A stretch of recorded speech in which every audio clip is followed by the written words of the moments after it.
Assalamualaikum warahmatullahi wabarakatuh. Welcome back to my channel dengan Nugroho Room. Bagaimana kabarnya untuk rekan-rekan semuanya? Saya harap sehat semuanya ya. Untuk kali ini kita akan membahas tentang latihan soal SKB Guru Sekolah Dasar tentang pedagogik dengan pembahasan full dan jumlah soal 15. Ingat, belajar adalah sepanjang hayat. Langsung saja kita masuk ke soal nomor 1. Sebelumnya kalian siapkan dulu untuk secari kertas dan pensil atau pulpen untuk menuliskan jawaban yang tepat sehingga kalian bisa menganalisisnya sendiri. Jika memang ada yang salah silahkan komen atau di kolom komentar ya. Oke, baik kita langsung ke nomor 1.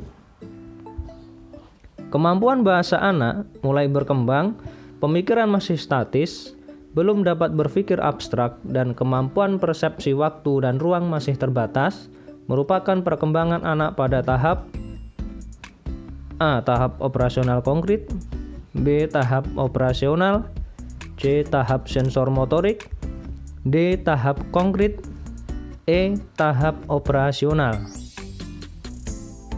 Ya, silahkan dijawab. Oke, jawabannya adalah B, yaitu tahap operasional. Tahap operasional ini merupakan tahapan pada anak berusia 2-6 tahun sehingga anak baru mulai menggunakan simbol-simbol, pemikiran belum dinamis, dan kemampuan perseptif waktu dan ruang masih terbatas. Berikutnya soal nomor 2. Seorang anak dengan kemampuan menggunakan kata secara efektif baik lisan seperti pendongeng, orator, penerjemah, dan sebagainya, maupun tertulis atau tulisan sastrawan, penulis skenario drama, film, fonologi atau bunyi bahasa, semantik atau makna bahasa, dimensi pragmatik atau menggunakan praktis bahasa. Menurut Howard Gardner, anak tersebut mempunyai kecerdasan A. Kecerdasan moral, B. Kecerdasan emosional, C. Kecerdasan bahasa atau linguistik, D. Kecerdasan ruang prasosial, E. Kecerdasan logika matematik. Ya, untuk jawabannya adalah C, yaitu kecerdasan bahasa linguistik. Untuk pembahasannya, kecerdasan linguistik atau kecerdasan berbahasa adalah kemampuan seseorang untuk mengungkapkan pendapat atau pikirannya melalui bahasa verbal maupun nonverbal secara jelas dan lugas dengan tatanan bahasa. Berikutnya soal nomor 3. Dalam mengidentifikasi kasus kesulitan belajar dapat dilakukan dengan metode criterion referent. Yang bukan merupakan tahap metode criterion referent adalah A. Menetapkan angka nilai kualitatif minimal yang dapat diterima, misalkan 5,0 atau 6,0. B. Membandingkan prestasi dari setiap siswa dengan angka nilai batas lulus tersebut. C. Menghimpun siswa yang diduga mengalami kesulitan belajar. D. Menganalisis kemampuan peserta didik. E. Membuat ranking atau tingkatan guna mempermudah dalam pemberian prioritas layanan psikologis. Silahkan coba dijawab. Baik, untuk jawabannya adalah D, yaitu menganalisis kemampuan peserta didik. Pembahasannya, metode criterion reference yaitu tes yang mengasumsikan bahwa instrumen evaluasi atau soal yang digunakan telah dikembangkan dengan memenuhi syarat tertentu, yaitu 1. Menetapkan angka nilai kualitatif minimal yang dapat diterima. 2. Membandingkan prestasi dari setiap siswa dengan angka nilai batas lulus tersebut. Secara teoritis, mereka yang angka nilai prestasinya berada di bawah lulus sudah dapat diduga sebagai siswa yang mengalami kesulitan belajar. Yang ketiga, menghimpun siswa yang diduga mengalami kesulitan belajar serta mencari siswa yang mengalami gejala terparah yang nilainya jauh di bawah siswa penderita kesulitan belajar lainnya. Yang keempat, membuat ranking atau tingkatan guna mempermudah dalam pemberian prioritas layanan psikologis. Soal berikutnya, nomor 4. Dalam kompetensi pedagogik, guru menguasai teori belajar dan prinsip-prinsip pembelajaran yang mendidik. Dalam prinsip pembelajaran yang mendidik, guru harus A. Melaksanakan proses pembelajaran sesuai jadwal. B. Menerapkan berbagai pendekatan strategi, metode, dan teknik pembelajaran yang mendidik secara kreatif dalam mata pelajaran yang diampu. C. Menggunakan teknik belajar. D. Menggunakan strategi pembelajaran. E. Mendesain strategi pembelajaran yang membuat peserta didik memiliki kemampuan yang dimiliki. Coba silahkan dijawab. Baik, untuk jawabannya adalah B. Artinya, pembahasannya penerapan berbagai pendekatan dalam pembelajaran mencerminkan kompetensi pedagogik, sehingga seorang guru akan terlihat kompeten. Berikutnya soal yang kelima. Salah satu unsur strategi pembelajaran adalah mengidentifikasi dan menetapkan spesifikasi dan kualifikasi hasil atau output, saran atau target yang harus dicapai dengan mempertimbangkan aspirasi dan selera masyarakat yang memerlukannya. Dikutip Newman dan Logan Abin Samsudin Makmun 2003. Penerapan dari unsur strategi di atas dalam konteks pembelajaran adalah A. Menetapkan spesifikasi dan kualifikasi tujuan pembelajaran, yakni perubahan profil perilaku dan pribadi peserta didik. B. Mempertimbangkan dan memilih sistem pendekatan pembelajaran yang paling efektif. C. Mempertimbangkan dan menetapkan langkah-langkah atau prosedur, metode, dan teknik pembelajaran.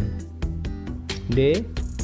Menetapkan norma-norma dan batas minimum ukuran keberhasilan atau kriteria dan ukuran baku keberhasilan. E. Mengaplikasikan tujuan pembelajaran dalam proses perancangan desain pembelajaran. Baik, silahkan dicoba dijawab.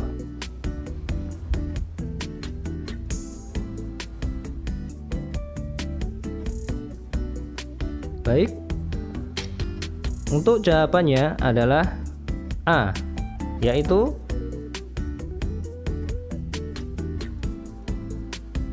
menetapkan spesifikasi dan kualifikasi tujuan pembelajaran, yakni perubahan profil perilaku dan pribadi peserta didik.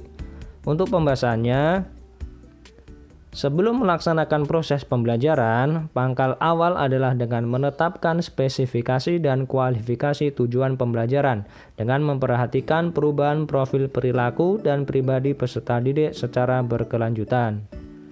Soal berikutnya, perkembangan perilaku moral dan perkembangan konsep moral merupakan fase-fase perkembangan moral yang harus dicapai seorang anak. Pada fase perkembangan perilaku moral, seorang anak belajar melalui cara-cara berikut, kecuali A. Observasi pengamatan. B. Identifikasi. C. Pendidikan langsung. D. Coba ralat atau try and error. E. Pengaturan diri. Ya, silahkan dijawab. Baik, untuk jawabannya adalah A. Observasi pengamatan. Pembahasannya, menurut Hurlock, perkembangan moral anak terdiri atas dua fase, yakni fase pertama, perkembangan perilaku moral, dan fase kedua, perkembangan konsep moral. Metode-metode yang digunakan agar anak mengalami fase perkembangan perilaku moral terdiri atas coba ralat, pendidikan langsung, identifikasi, dan pengaturan diri. Ya, itu tadi. Kita langsung ke nomor berikutnya, nomor 7. Pada ranah kognitif yang wajib diperhatikan dalam perencanaan dan pelaksanaan penilaian dan evaluasi dalam pembelajaran bahasa dan sastra Indonesia, yaitu A. Ingatan, pemahaman, penerapan, analisis, sintesis, dan penilaian. B. Minat, pemahaman, penerapan, analisis, sintesis, dan penilaian. C.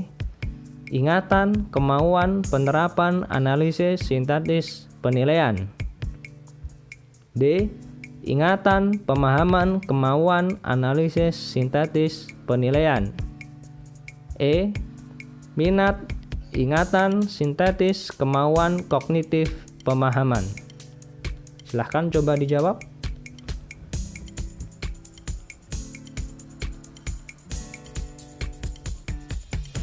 Ya, jawabannya adalah A. Ingatan, pemahaman, penerapan, analisis, sintetis, penilaian.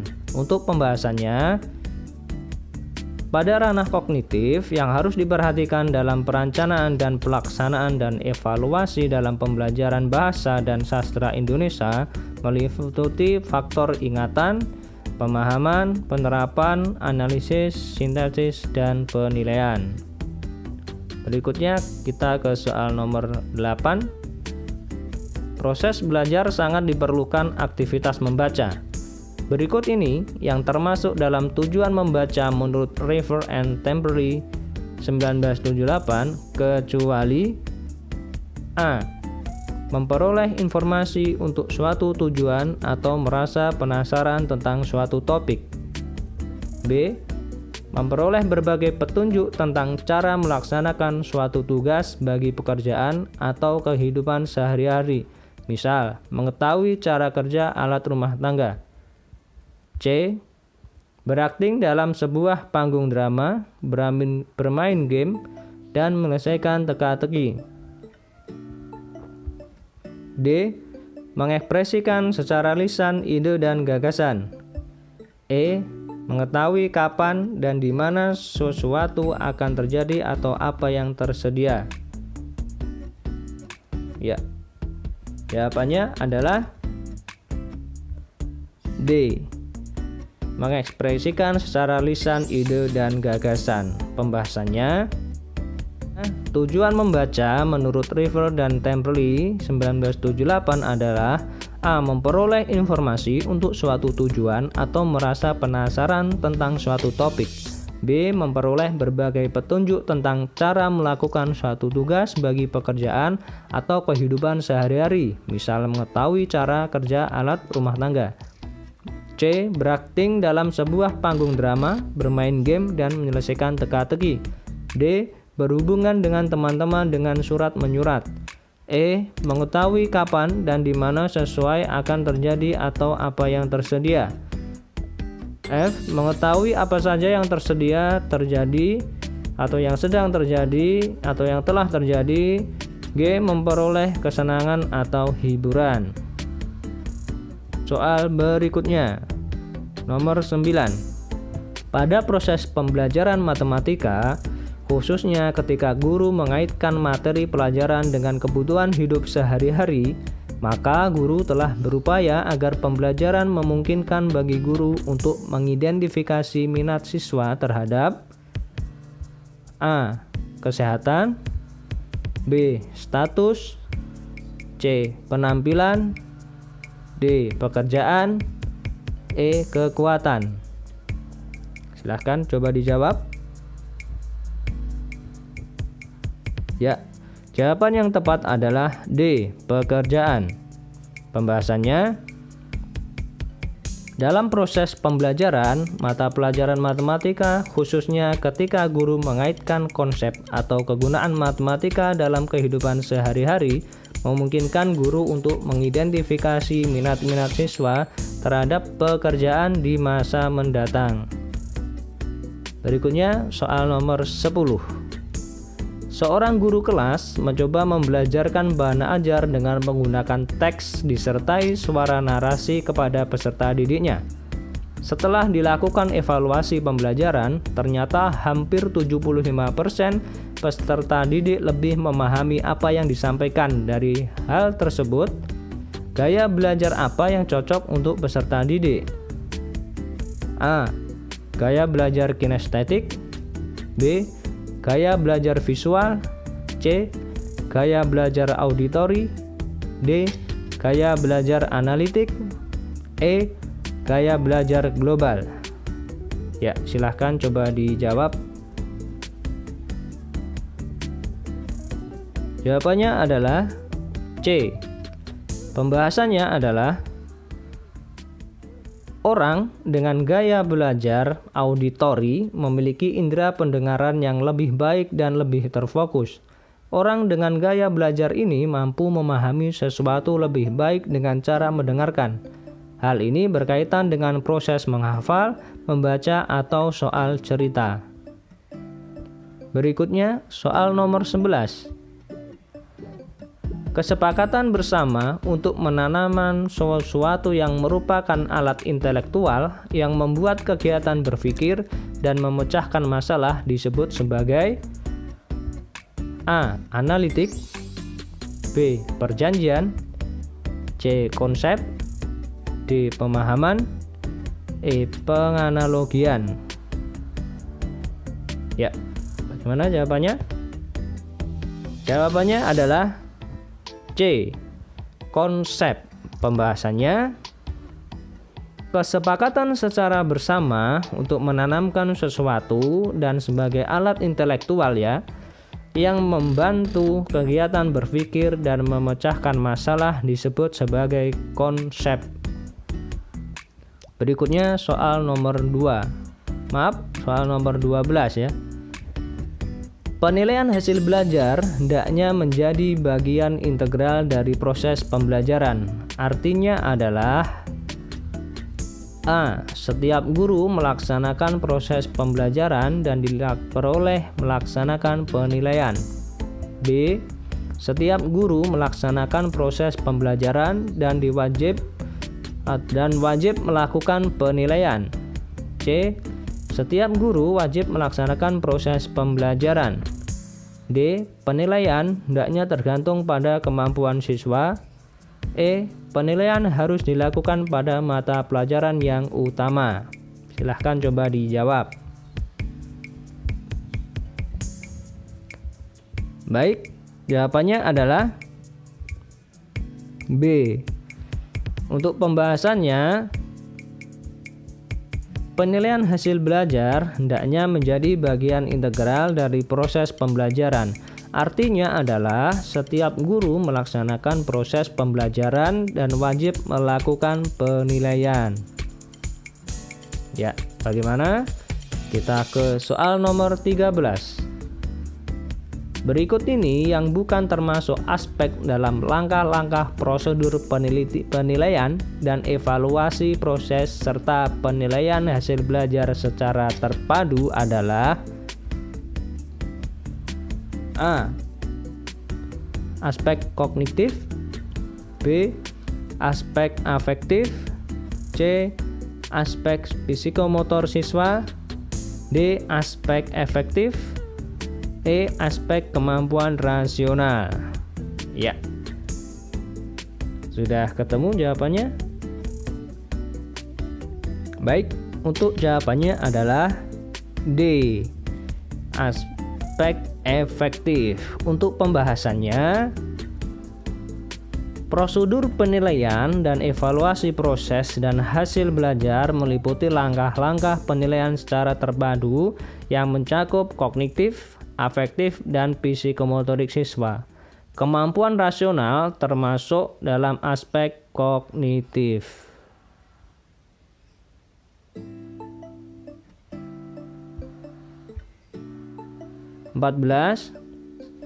Pada dasarnya, penerapan teori perkembangan behavior cenderung menekankan pada perkembangan A. Perkembangan siswa, B. Proses belajar, C. Hasil belajar, D. Daya berpikir siswa, E. Nilai kognitif. Ya, silahkan dijawab.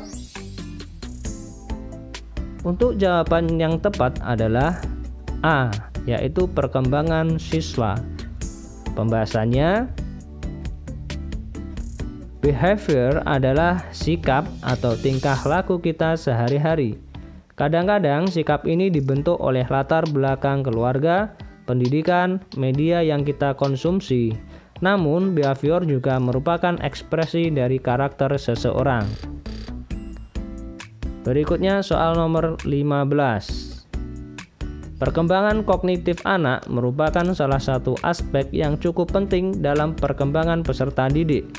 Faktor paling utama yang dapat mempengaruhi perkembangan kognitif anak adalah A. Budaya, B. Inspirasi, C. Interpersonal, D. Lingkungan, E. Pola asuh. Ya, tentukan jawaban Anda. Jawaban yang paling tepat adalah E. Pola asuh. Untuk pembahasannya, faktor utama yang paling mempengaruhi perkembangan kognitif adalah pola asuh. Sebab pola asuh khususnya dalam keluarga sangat menentukan perkembangan pola berpikir anak dalam bersikap, daya nalar, dan pembiasaan. Ya, demikian tadi soal dan pembahasan yang sudah saya sampaikan. Apabila ada kritik, saran, komen, silahkan komentar di kolom di bawah.